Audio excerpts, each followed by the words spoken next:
ದಕ್ಷಿಣ ಕನ್ನಡ ಜಿಲ್ಲಾಧಿಕಾರಿ ಕಚೇರಿ ಕಾಮಗಾರಿ ಅಂತಿಮ ಹಂತದಲ್ಲಿದ್ದು ಶೀಘ್ರವೇ ಲೋಕಾರ್ಪಣೆಗೊಳ್ಳಲಿದೆ ಎಂದು ಶಾಸಕ ವೇದವ್ಯಾಸ ಕಾಮತ್ ತಿಳಿಸಿದ್ದಾರೆ. ಮಂಗಳೂರಿನಲ್ಲಿ ಮಾಧ್ಯಮಗಳೊಂದಿಗೆ ಮಾತನಾಡಿದ ಶಾಸಕ ಕಾಮತ್, ರಾಜ್ಯ ಸರ್ಕಾರ ಕಂದಾಯ ಇಲಾಖೆ ಮೂಲಕ ಕಚೇರಿ ಕಾಮಗಾರಿ ಪೂರ್ಣಗೊಳಿಸಲು ಹಣ ನೀಡಬೇಕಿತ್ತು. ಆದರೆ ಸರ್ಕಾರಕ್ಕೆ 20 ತಿಂಗಳು ಕಳೆದರೂ ಅವಕಾಶ ಮಾಡಿಕೊಡಲಾಗಲಿಲ್ಲ. ಆ ಹಣ ಬಳಸಿಕೊಳ್ಳಲು ಅದಕ್ಕೆ ಯೋಗ್ಯತೆಯೂ ಇಲ್ಲ. ಕೇಂದ್ರ ಸರ್ಕಾರದ ಸ್ಮಾರ್ಟ್ ಸಿಟಿಗೆ ನೀಡಿದ ಅನುದಾನ ಬಳಸಿಕೊಂಡು ಕಾಮಗಾರಿ ಪೂರೈಸುವ ಅನಿವಾರ್ಯತೆ ಎದುರಾಗಿದೆ ಎಂದರು. ರಾಜ್ಯ ಸರ್ಕಾರ ಸಂಪೂರ್ಣ ಹಣ ಇಲ್ಲದೆ ಸಂಪೂರ್ಣ ಬರಿದಾಗಿ ಹೋಗಿದೆ.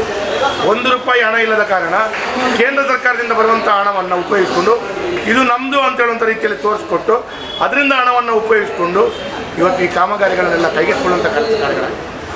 ಹಾಗಾಗಿ ಕೊನೆಯದಾಗಿ ನಾನು ಇಷ್ಟು ಹೇಳ್ತೇನೆ, ಆದರೂ ಸ್ಮಾರ್ಟ್ ಸಿಟಿಯಿಂದ ತೆಗೆದುಕೊಂಡು ನೀವು ಮಾಡುವಂಥ ಕೆಲಸ ಕಾರ್ಯಗಳು ನೀವು ಮಾಡಿದ್ದೀರಿ.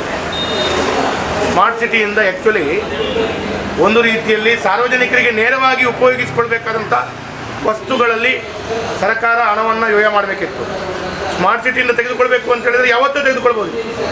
ಆದರೆ ಯಾಕೆ ತೆಗೆದುಕೊಳ್ಳಿಲ್ಲ ಅಂತ ಹೇಳಿದರೆ ಸ್ಮಾರ್ಟ್ ಸಿಟಿಯಿಂದ ರಸ್ತೆ, ರಿವರ್ ಫ್ರಂಟ್ ಈ ರೀತಿಯ ಸಾರ್ವಜನಿಕರಿಗೆ ನೇರವಾಗಿ ಉಪಯೋಗ ಪಡುವಂಥ ವ್ಯವಸ್ಥೆಗಳನ್ನು ಜೋಡಿಸಬೇಕು ಅಂತೇಳಿ ಜನರು ಹೇಳಿದ್ರು.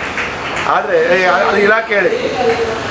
DC ಆಫೀಸು ಅಥವಾ ಆಫೀಸ್ನ ಇಲಾಖೆ ಕಚೇರಿಗಳು ಇದನ್ನೆಲ್ಲ ಮಾಡಲಿಕ್ಕೆ ಸರ್ಕಾರದನ್ನೇ ಹಣವನ್ನು ಉಪಯೋಗಿಸಬೇಕಾಗಿತ್ತು. ಆದರೂ ಇವರು ಪ್ರತ್ಯೇಕವಾದಂಥ ಆದೇಶ ಮಾಡಿ ಉಪಯೋಗಿಸ್ಕೊಂಡಿದ್ದಾರೆ. ಕೊನೆಯದಾಗಿ ಒಟ್ಟಾರೆ ಹಾಗೂ ಹೀಗೂ ಮಾಡಿ 1 ರೂಪಾಯಿ ಅನುದಾನ ಮಂಗಳೂರಿಗೆ ಕೊಡದೆ ಸ್ಮಾರ್ಟ್ ಸಿಟಿಯಿಂದ ನೀವು ಇದನ್ನು ಕೈಗೆತ್ತಿಕೊಂಡು ನರೇಂದ್ರ ಮೋದಿಯವರ ಕನಸಿನ ಕೂಸಿನ ಯೋಜನೆ ಮುಖಾಂತರ ಕೈಗೊಳ್ತಾ ಇದ್ರಿ. ಶುಭಾಶಯ.